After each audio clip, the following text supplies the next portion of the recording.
ഈ രക്ഷാദൗത്യം വേഗത്തിലാക്കണം, അതിനുവേണ്ടി ഇടപെടണം എന്നുള്ള ആവശ്യവുമായി ഒരു ഹർജി സുപ്രീം കോടതിക്ക് മുമ്പിൽ എത്തിയിരുന്നു.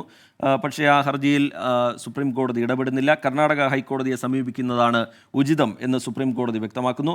അതുപോലെ വിഷയം അടിയന്തരമായി പരിഗണിക്കാൻ ഹൈക്കോടതി ചീഫ് ജസ്റ്റിസിന് സുപ്രീം കോടതി നിർദ്ദേശം നൽകുകയും ചെയ്തിട്ടുണ്ട്. ബൽറാം നെടുങ്ങാടി ഡൽഹിയിൽ നിന്ന് വിവരങ്ങളുമായി ചേരുകയാണ്. ബൽറാം, ഈ ദൗത്യത്തിൻ്റെ ആദ്യഘട്ടത്തിൽ ദൗത്യം മന്ദഗതിയിലാണ്, വേണ്ടത്ര സംവിധാനങ്ങൾ ഉപയോഗപ്പെടുത്തിക്കൊണ്ട് തിരച്ചിൽ നടക്കുന്നില്ല എന്നുള്ള വിമർശനമൊക്കെ ശക്തമായി ഉയർന്നതാണ്. അർജുൻ്റെ കുടുംബവും സമാനമായ പരാതി നിരന്തരം ആവർത്തിച്ച് മുന്നോട്ട് വെച്ചിട്ടുള്ളതാണ്. അതിനിടയിലാണ് സുപ്രീം കോടതിയിൽ ഈ ഹർജി എത്തിയത്. കോടതി അതിനെ എങ്ങനെ നോക്കിക്കാണുമെന്നുള്ളത് ശ്രദ്ധേയമായിരുന്നു. ഇപ്പോൾ പക്ഷേ കോടതി കർണാടക ഹൈക്കോടതിയെ സമീപിക്കാനുള്ള നിർദ്ദേശം നൽകിയിരിക്കുന്നു. വിവരങ്ങൾ എന്താണ് ബൽറാം നെടുങ്ങാടി?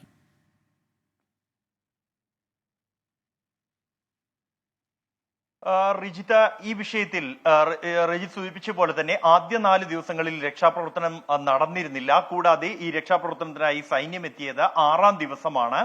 കൂടാതെ ഈ മുഴുവൻ സമയവും രക്ഷാപ്രവർത്തനം നടക്കുന്നില്ല. ഈ ഒരു പശ്ചാത്തലത്തിലാണ് സുപ്രീം കോടതിയുടെ ഇടപെടൽ ഇക്കാര്യത്തിൽ ആവശ്യപ്പെട്ടുകൊണ്ടുള്ള ഹർജി സുപ്രീം കോടതിയിൽ സമർപ്പിച്ചത്. ഇന്നലെ അടിയന്തരമായി ഞായറാഴ്ച ആയതുകൊണ്ട് തന്നെ പരിഗണിക്കാൻ കഴിഞ്ഞില്ല. ഇന്നെന്നാൽ ഈ ഹർജി അടിയന്തരമായി തന്നെ ലിസ്റ്റ് ചെയ്യുകയായിരുന്നു.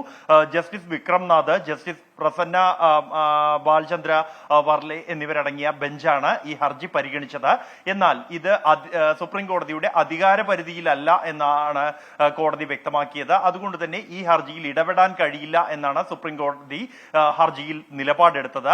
ഭരണഘടനാ അനുച്ഛേദം 32 അനുസരിച്ചായിരുന്നു ഈ ഹർജി നൽകിയത്.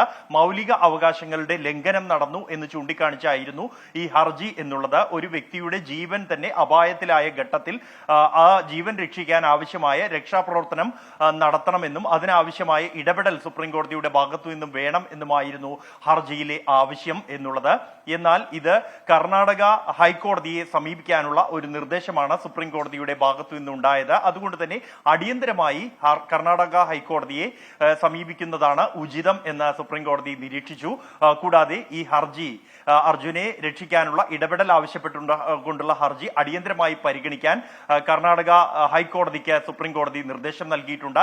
ഹർജി കർണാടക ഹൈക്കോടതിയിൽ ഇന്ന് തന്നെ ഇ ഫയലിംഗ് നടത്തി ഇന്ന് തന്നെ ഈ ഹർജി പരിഗണിക്കാൻ ആവശ്യമായ ശ്രമങ്ങൾ ആരംഭിച്ചു കഴിഞ്ഞതായാണ് അഭിഭാഷകൻ KR സുഭാഷ് ചന്ദ്രൻ വ്യക്തമാക്കുന്നത്. ദൗത്യം വേഗത്തിലല്ല നടക്കുന്നത്, കൂടുതൽ സംവിധാനങ്ങൾ ആ ദൗത്യത്തിൽ വേണം എന്നുള്ള ആവശ്യമൊക്കെ ചൂണ്ടിക്കാട്ടിക്കൊണ്ടാണ്. മൗലികാവകാശങ്ങളുടെ ലംഘനമാണത്, ഒരാളുടെ ജീവനാണ്. അതുകൊണ്ട് ആ വിഷയത്തിൽ ഇടപെടൽ വേണം, അടിയന്തര നിർദ്ദേശം അതുമായി ബന്ധപ്പെട്ട് നൽകണം എന്നുള്ള ആവശ്യം മുന്നോട്ട് വെച്ചുകൊണ്ടാണ് ഹർജിക്കാരൻ സുപ്രീം കോടതിയെ സമീപിച്ചത്. പക്ഷേ ഇപ്പോൾ ആ ഹർജിയിൽ സുപ്രീം കോടതി ഇടപെടുന്നില്ല. കർണാടക ഹൈക്കോടതി അടിയന്തരമായി സമീപിക്കാനുള്ള നിർദ്ദേശമാണ് സുപ്രീം കോടതി നൽകിയിരിക്കുന്നത്.